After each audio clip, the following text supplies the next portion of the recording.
I want to just leave you with a list that I developed from the videos, just more of an archive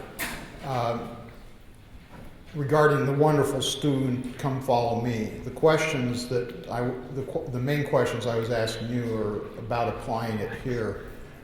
Some of these things will overlap. It's sort of like two overlapping Venn diagrams. Who knows how much the overlap is, but these are some things that we'll have and be able to archive. I'm sure we'll share these presentations with you. I want to just close with this. Russ showed one of these slides in his presentation, a picture of Nephi building the boat. I always think in terms of miraculous change about this statement, which actually was a story that one of the stake presidents, he's actually a person who works with the priesthood department, David Warner, president of the Grandview stake, told when we were launching the pre-pilot.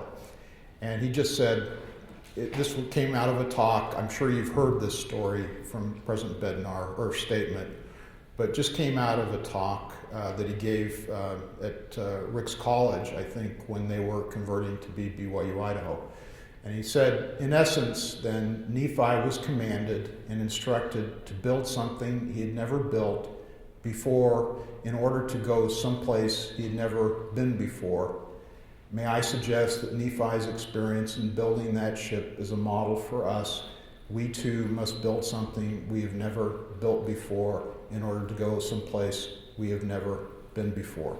Now, I want to just apologize for one thing, and then I'll close.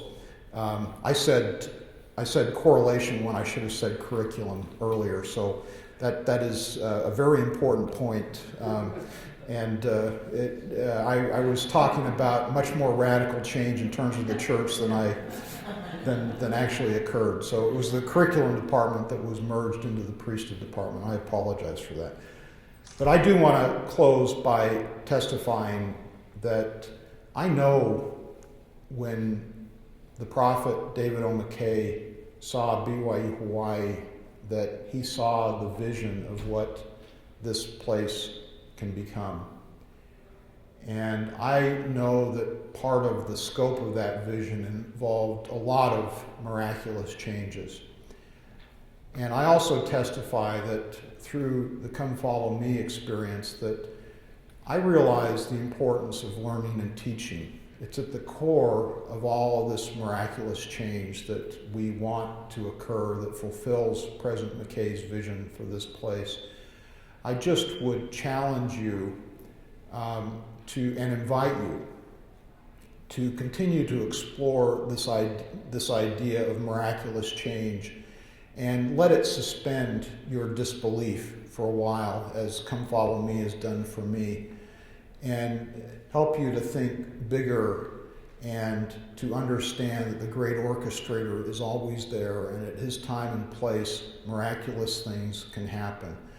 I do testify that this is the Lord's church, and he does lead this university, and he leads the entire church through our prophet, President Monson, and I sustain him and love him.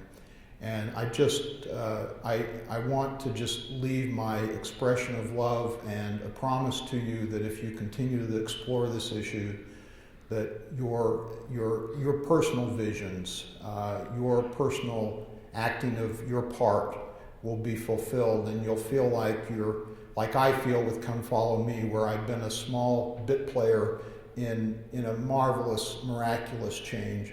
And that is one of the wonderful, most gratifying feelings a person can have. And I say this in the name of Jesus Christ. Amen. Amen. Okay. What questions do we have? Do you want to just... Please, just... I'm really interested in how the change of age of missionary along with Come Follow Me and along, you kind of referred to how all those things came together, and I mean, it was kind of amazing, and I've just heard a couple of things like 3 months or whatever about, it's all fit together, but a little bit more information about it. Russ, Russ, Rush maybe this is the wrong idea because he'll have a much longer answer than I would, but because he saw this. But you know, we both know when things sort of took off, and Russ probably was aware of it before I was, but it just suddenly accelerated, and I think there was some thinking going on. But you tell it from your perspective. I'll just give you a very brief sketch. Look at Come Follow Me. It took 3 years to develop Come Follow Me. The age change for missionaries, I'm sure had been thought of for quite some time because 40 countries already had missionaries called at age 18. So that was being thought about, but it wasn't being seriously discussed, I don't think, until about 6 months prior to the General Conference where it was announced. And so I participated in a council with Elder Nelson, who was over the missionary department at that time, where they talked about it. We had all the general officers there, the auxiliaries, and that was in about August, just before they announced it in conference. We did not think it would be announced in conference. Nobody knew it was going to be announced in conference.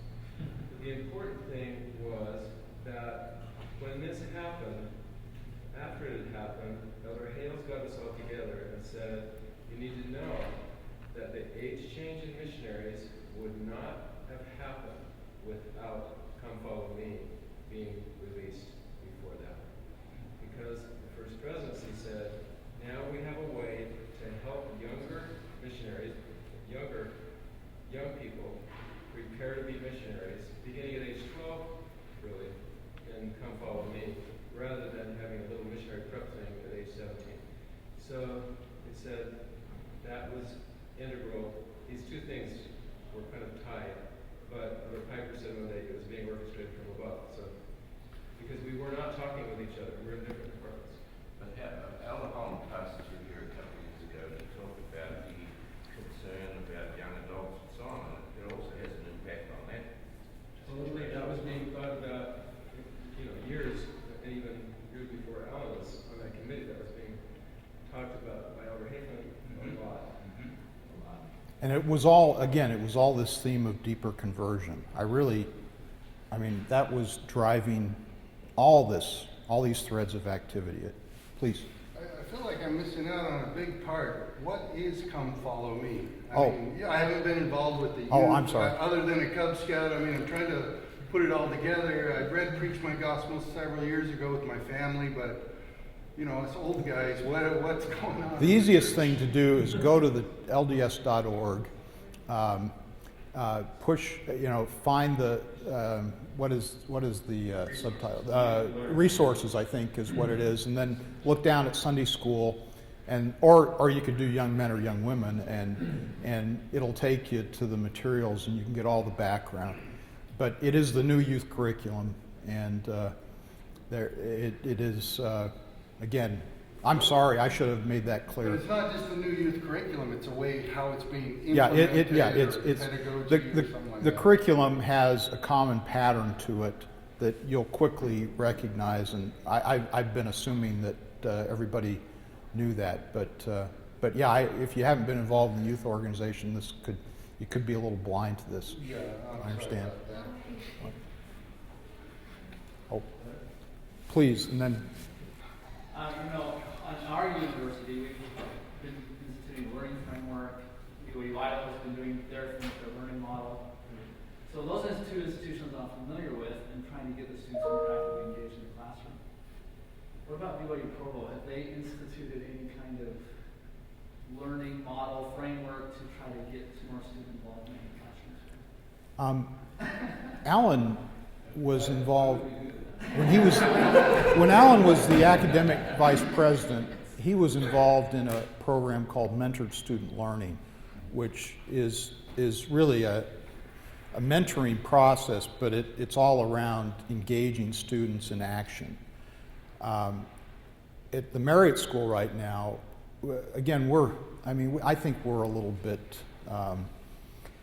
Colleges are fairly independent. Maybe they are here too, but fairly independent at BYU Provo. In the Marriott School, I can tell you what we're doing, and we call it Learn, Do, Become, which is actually in some of the early documents around Come Follow Me. There's that kind of sequence, learn, do, become, is, what we're trying to do is think about multi-semester course sequences that lead to a deeper understanding of what it means to be a professional in specific areas. And we're just in the early stages of launching this, but it's the major curriculum initiative in the Marriott School right now. So it kind of just calls by call. Yeah, I think that's really true. I mean, there obviously are things that we do have a university curriculum committee, and they do meet, and I'm sure they're talking about different pedagogies, but each college is a bit of a, I mean, from the Center of Teaching and Learning and the Faculty Center, they know better than anybody else that each college is sort of a kingdom unto itself at BYU in many ways, and so I think it will change college by college. Again, encouraged by the Faculty Center and the Center for Teaching and Learning. There's no question about that. Please. Based on the quote up here and what you said, I hear a possible fundamental philosophical shift in leadership of what you're saying from the way it's kind of traditionally been done and understood. Traditionally, we've kind of been, for the last 100 years, Taylorism has been this very powerful model of the top figures out what needs to be done. They implement it and it works its way down through the whole system. It's a planning model, right? Right. But in a way, you're talking about a more dynamic model here where there is a little bit of direction, but different people are doing different things, and the miracle of it is that it all kind of comes together at a different point. That's a radical philosophical shift in leadership and understanding about how organizations and dynamics works. Is that fair to say, where you're going? I think when you are looking at something that the Lord cares about, yeah, I think it works better. I think individuals seeking inspiration, having the faith that if they're inspired to do something, I think we have to test ourselves, because we can go off and do crazy things sometimes if we're not careful. But if we truly are being guided by the Spirit, that has a way of uniting our effort. And I'm not arguing that every organization ought to follow this model, because I don't think all of them have the foundations in place to follow this model. But I am essentially saying that at a place like BYU Hawaii or BYU Provo or BYU Idaho or the LDS Church, that we ought to seriously consider this model, sort of accept and have faith that the Lord is orchestrating. And I think it will unfreeze us a little bit if we allow some things to happen. And that's faith from the people to be engaged to do things, and faith of the leaders, the people below them, to use initiative. Yeah. That's right. Yeah. I really do believe that. I mean, again, this is just a case, okay? I don't want to overgeneralize from it, but as an organizational scientist who's studied this stuff my whole life, and is probably more comfortable with a more centralized or kind of man orchestrating things model, I really do think that this is a case where I was completely caught off guard and surprised by what the Lord had in mind, and I had no idea what was going on around me, but I was trying to do my part, a very small part, but I was trying to do my part. So anyway, so a good comment and good observation, wonderful observation.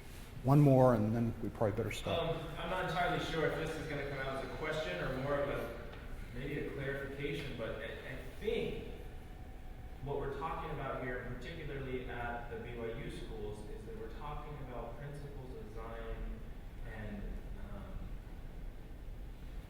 putting those into play in a way that we haven't done here before. That we're looking at a ward model, right? We have a bishop who is operating under inspiration, and individual members and families and individuals who are likewise supposed to operate under revelation, and when they respond in their respective calling, whatever that is,